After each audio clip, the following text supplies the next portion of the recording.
ఆందోళన చేయడం జరిగింది. అసలు అంటే తెరవాలని చెప్పి మీరు ఏమన్నా కోరారా ఇక్కడ ఉన్న సిబ్బందిని కానీ మిత్రులారా, ఇది ఆందోళన కాదు, సందర్శన. ఇది కేవలం అంబేద్కర్ గారికి నివాళులు అర్పించాలనేటువంటి ఒక ఉద్దేశంతో ఇక్కడికి రావటమైంది. దురదృష్టం ఏంటి అంటే ప్రపంచంలోనే అతిపెద్ద అంబేద్కర్ విగ్రహాన్ని ఆనాడు తొలి తెలంగాణ ముఖ్యమంత్రి కేసీఆర్ గారు, ఒక పక్కన అమరవీరుల స్మారక స్తూపం, మధ్యలో అంబేద్కర్ గారి పేరు మీద ఉన్నటువంటి ఒక సెక్రటేరియట్, నిరంతరంగా పరిపాలనను అంబేద్కర్ సిద్ధాంతాలతో నడవాలన్న ఉద్దేశంతో ఒక 125 ఫీట్ల ఎత్తులో ఉన్నటువంటి ఒక అంబేద్కర్ విగ్రహాన్ని ఇక్కడ పెట్టడమైంది. తర్వాత అధికారంలోకి వచ్చినటువంటి ఒక రేవంత్ రెడ్డి గారు ఒక ఫ్యాక్షన్ మనస్తత్వంతో ఇవాళ కేసీఆర్ గారిపై ఉన్నటువంటి ఒక కోపంతో ఇవాళ అంబేద్కర్ గారిని అవమానిస్తా ఉన్నారు. మీడియా మిత్రులారా, మీరు ఫోర్త్ పిల్లర్ ఆఫ్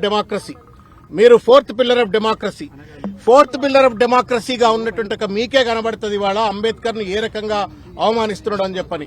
మీరు ఆ ప్రాంగణంలో కనుక చూసినట్టయితే మొత్తం కూడా సిగరెట్ పీకలు కనబడతా ఉన్నాయి, గడ్డి గాదం కనబడతా ఉంది, ఆకులు అలములు కనబడతా ఉన్నాయి.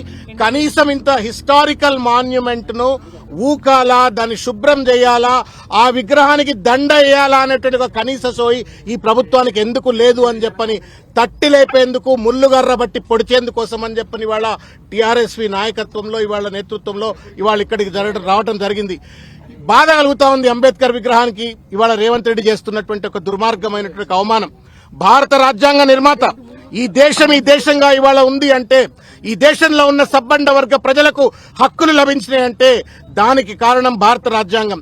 ఇవాళ రిపబ్లిక్ డే, ఈ రిపబ్లిక్ డే నాడు భారత రాజ్యాంగ నిర్మాతకే ఇంత అవమానం చేస్తా ఉంటే ఈ రాష్ట్రంలో ఉన్నటువంటి ఒక పేద, మధ్య, లేకపోతే బీసీలు, ఎస్సీలు, ఎస్టీలు, అనగదొక్కబడ్డ వర్గ ప్రజలకు ఏ రకంగా రేవంత్ రెడ్డి ప్రభుత్వం వ్యవహరిస్తుందో అనేటువంటిది స్పష్టంగా కనబడతా ఉంది. There may not be a clear cut law విగ్రహాలకు దండలు వేయాలని చెప్పని, but it is a convention. ఇవాళ గాంధీ జయంతి నాడు గాంధీ విగ్రహాలకు దండలు వేసుకుంటాం. ఎట్లయితే ఇంపార్టెంట్ డేస్ నాడు ఆ సంబంధిత విగ్రహాలను ప్రభుత్వం బాధ్యతగా దండలేసి, గార్లాండ్స్ వేసి ఏ రకంగానైతే ప్రజలందరికీ సందర్శన నిమిత్తం వెసులుబాటు కల్పిస్తుందో, అంబేద్కర్ ఎందుకు జైల్లో పెట్టాడు రేవంత్ రెడ్డి? వాళ్ళ Ambedkar has been imprisoned by Revanth Reddy today. గేట్లకు తాళాలేసి కనీసం ఎవరు కూడా లోపలికి పోకుండా, దండలేయకుండా, నివాళులర్పించకుండా అంబేద్కర్ ని వాళ్ళ బందీ చేసినాడు, నిర్బంధానికి గురి చేసినాడు. ఈ నిర్బంధం అంబేద్కర్ కేసింది కాదు, మొత్తం తెలంగాణ సమాజానికి కేసినటువంటిది. ఇది నిర్బంధ తెలంగాణకు నిదర్శనం అని చెప్పని ఈ సందర్భంగా తెలియజేస్తాను. నేను రేవంత్ రెడ్డి గారికి ఒకటే విజ్ఞప్తి చేస్తా ఉన్నా, ఇవాళ నువ్వు ఉంటావు, రేపు ఇంకొకళ్ళు వస్తారు, కానీ అంబేద్కర్ చిరకాలం ఉండేటువంటి ఒక విగ్రహం అది. అంబేద్కర్ స్ఫూర్తి సూర్యచంద్రాదులు ఉన్నంత కాలం భారతదేశానికి స్ఫూర్తిని అందించే ఒక విగ్రహం.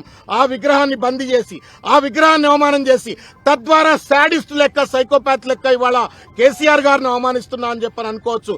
ఒకవేళ కనుక నీకు కేసీఆర్ కట్టిండు కాబట్టి అంబేద్కర్ విగ్రహానికి అవమానించే పరిస్థితి ఏర్పడితే సిగ్గు ఎగ్గు లేకుండా సెక్రటేరియట్ ఎందుకు కూర్చున్నావు రేవంత్ రెడ్డి? దాన్ని కూడా ఖాళీ చేసి పడే, మరి బయటకు వెళ్ళిపో. బయట నీ ఇంట్లోకి వెళ్ళి రాజ్యం నడుపుతున్నావు కదా, మొత్తం సెక్రటేరియట్ కూడా నీ ఇంటికి తీసుకుపో. ఇవాళ ఒక దుర్మార్గమైన రీతిలో ఫ్యాక్షన్ మనస్తత్వంతో రాజ్యాంగాన్ని కాలరాస్తా ఉండు, రాజ్యాంగ నిర్మాతని ఇవాళ పెద్ద ఎత్తున ఇవాళ అవమానించే పరిస్థితి చేస్తా ఉన్నాడు. కాబట్టి నిరసన తెలిపేందుకోసం మాత్రమే ఇక్కడికి వచ్చాం, సందర్శన కోసం, నివాళుల కోసం, రేవంత్ రెడ్డికి బుద్ధి చెప్పడం కోసం. ఇకనైనా సరే కళ్ళు తెలుగు రేవంత్ రెడ్డి. ఈ విగ్రహం కేసీఆర్ గారి తాతదో తండ్రిదో కాదు, తెలంగాణ మొత్తం భారత సమాజానికి రాజ్యాంగం అందించిన ఒక భారత జాతి నిర్మాతది. కాబట్టి ఆ విగ్రహాన్ని వెంటనే ప్రజలకు సందర్శన కోసం ఇవ్వాలని చెప్పని, తగిన రీతిలో నివాళులు అర్పించే విధంగా వెసులుబాటు కల్పించాలని చెప్పని విజ్ఞప్తి చేస్తా ఉన్నాం.